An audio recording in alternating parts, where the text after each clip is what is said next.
Friends, welcome back to another reaction video. So दोस्तों, अभी just Sunita दीदी की एक वीडियो सामने आई है और ये वही बात हो गई कि सन्नाटे के बाद का शोर। इतने टाइम से इस फैमिली में सब कुछ सन्नाटा सन्नाटा सा चल रहा था। हमें भी लगा कि चलो ठीक है, अब थोड़ा सा रेस्ट मोड पे फैमिली चली गई है, ऐसी कोई चीजें नहीं कर रही है जिनके ऊपर रिएक्शन बनाना पड़े। लेकिन फैमिली तो फैमिली है, इनको आदत हो चुकी है सब चीज सारा कुछ वाईटी में दिखाने की, बोलने की, वाईटी में झगड़े, वाईटी में रोना, वाईटी में मनाना, मतलब सब कुछ इनकी जिंदगी वाईटी ही हो गई है। जो चीजें चार दीवारी के अंदर सॉल्व हो सकती हैं वो सब रोना धोना लेके ये लोग वाईटी में आ जाते हैं। खैर, तो बात करते हैं सुनीता दीदी की। सुनीता दीदी अपनी आज की वीडियो में रोती हुई बहुत ही इमोशनल नजर आ रही थी। हालांकि उन्होंने खुल के वो चीजें नहीं बताई, लेकिन उन्होंने कुछ हिंट दी है, जिस हिंट की वजह से काफी सारी ऑडियंस को 2 मिनट भी नहीं लगे ये चीजें जज करने में कि वो क्यों रो रही हैं और किस वजह से रो रही हैं। अगर आपको नहीं पता तो मैं आपको डिटेल में सब कुछ बताऊंगी। सो अगर आप चैनल में न्यू है तो मेक श्योर चैनल को जरूर सब्सक्राइब कर दीजिए, साथ ही बेल आइकन हिट करना ताकि मैं जब भी कोई न्यू वीडियो डालूं तो आपको उसका तुरंत नोटिफिकेशन मिल जाए। तो बात ये थी कि सुनीता आंटी की बेटी जो है मुस्कान, अभी उनके बेटे का बर्थडे था 1-2 दिन पहले और उन्होंने इस चीज का व्लॉग भी अपने चैनल पे डाला था। बर्थडे बहुत ही धूमधाम से सेलिब्रेट किया गया, लेकिन उस बर्थडे में मुस्कान की फैमिली की तरफ से यानी कि मायके की तरफ से कोई भी देखने को नहीं मिला। तो लोगों ने यही सोचा कि क्या पता बर्थ नहीं आ पाए होंगे, कुछ भी XYZ रीजन हो सकते हैं। लेकिन जब सुनीता आंटी की आज रोते हुए की फोटो आई और उन्होंने बार बार ये चीज बोली कि बच्चे माँ बाप कुछ नहीं समझते हैं, तो इस चीज को पब्लिक को जानने में 2 मिनट भी नहीं लगे कि ये जो लिंक है ये कहीं ना कहीं मुस्कान के बेटे के बर्थडे से ही है। शायद हो सकता है मुस्कान ने अपनी मम्मी को बर्थडे में नहीं बुलाया, उसकी वजह से उनकी मम्मी काफी इमोशनल नजर आई। यहाँ पे मुस्कान की गलती बिल्कुल है, माँ बाप की जगह दुनिया में कोई नहीं ले सकता। अगर माँ बाप से कोई नाराजगी भी थी तो ऐसा नहीं करना चाहिए था कि आप उनको सेलिब्रेशन का हिस्सा नहीं बनाते। आपके हर सेलिब्रेशन पे आपके माँ बाप का हक उतना ही बनता है जितना कि आपका उस सेलिब्रेशन पे बनता है। और हम लोग फ्लैशबैक में चले जाए ना तो सुनीता आंटी से रिश्तों की गड़बड़ ही मलिक फैमिली की तब से होने लगी जब से मुस्कान की शादी हुई थी। क्योंकि आपने नाफरमान की एक वीडियो में ये बात देखी होगी या नोटिस की होगी कि उसने क्या बोला था कि मुस्कान की शादी का रिश्ता पक्का किया गया, मुझे नहीं बताया गया, मुझसे पूछा नहीं गया, सब कुछ अपनी मर्जी से किया।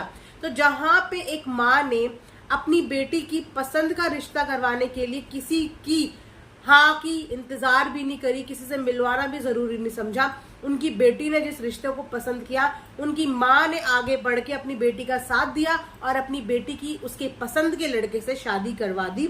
उसके बाद उसकी माँ को रिश्तेदारों की कितनी बातें सुननी पड़ी, कितनी सारी नाराजगी हुए, मन मुटाव हुए, लेकिन उसकी मम्मी ने अपनी बेटी का साथ दिया और अपनी बेटी की खुशी को सबसे ऊपर रखा। इन सारी चीजों को मुस्कान भूल चुकी है कि अगर आज रिश्तों में इतनी ज्यादा गड़बड़ हुई है ना, तो ये जो गड़बड़ शुरू हुई थी मुस्कान की शादी से ही शुरू हुई थी कि जो मामा का दर्जा नाफरमान मलिक मांग रहा था या चाह रहा था, उसको वो दर्जा नहीं मिला, उसको वो चूज करने का अधिकार नहीं मिला, उसको वो लड़के को बैठ के जज करने का अधिकार नहीं मिला। लड़की ने लड़का पसंद किया और माँ ने हामी भर के रिश्ता पक्का कर दिया।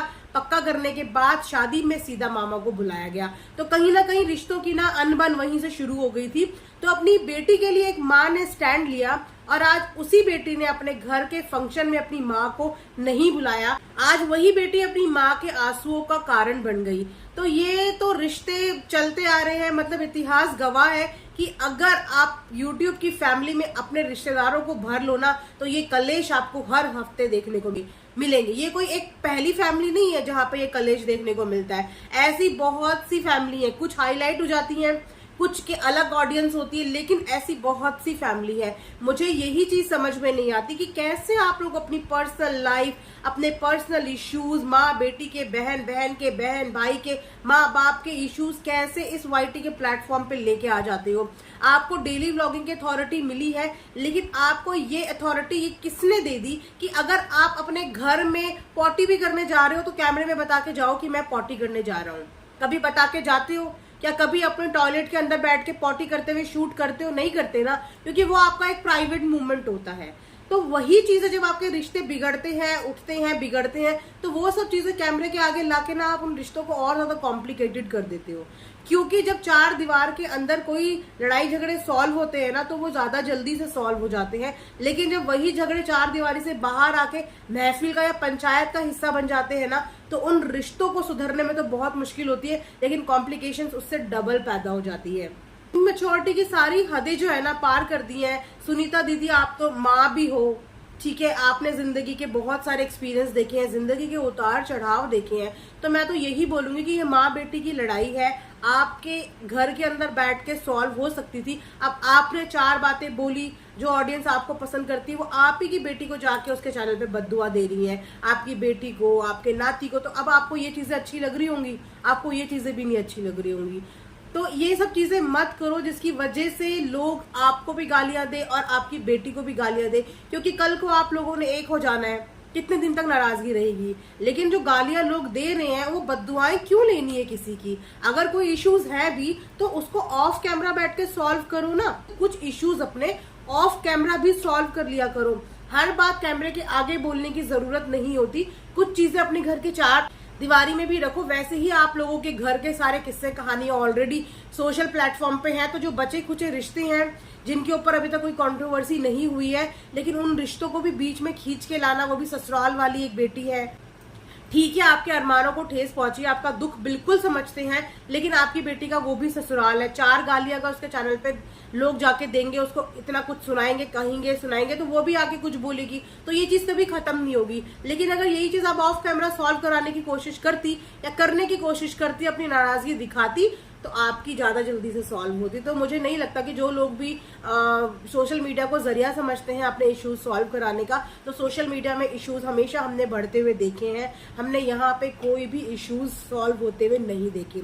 तो अपने घर के जो सेंसिटिव रिश्ते हैं उनको बचा के रखो, सोशल मीडिया से दूर रखो, कोशिश करो कि घर की बात घर में ही सॉल्व हो जाए। सो मेरा ये था आज का रिएक्शन सुनीता दीदी की वीडियो पे। आई होप कि आप लोगों को पसंद आया होगा। पसंद आया होगा तो चैनल को सब्सक्राइब करना बिल्कुल ना भूलें। Thank you so much for watching earth mom Dehradun.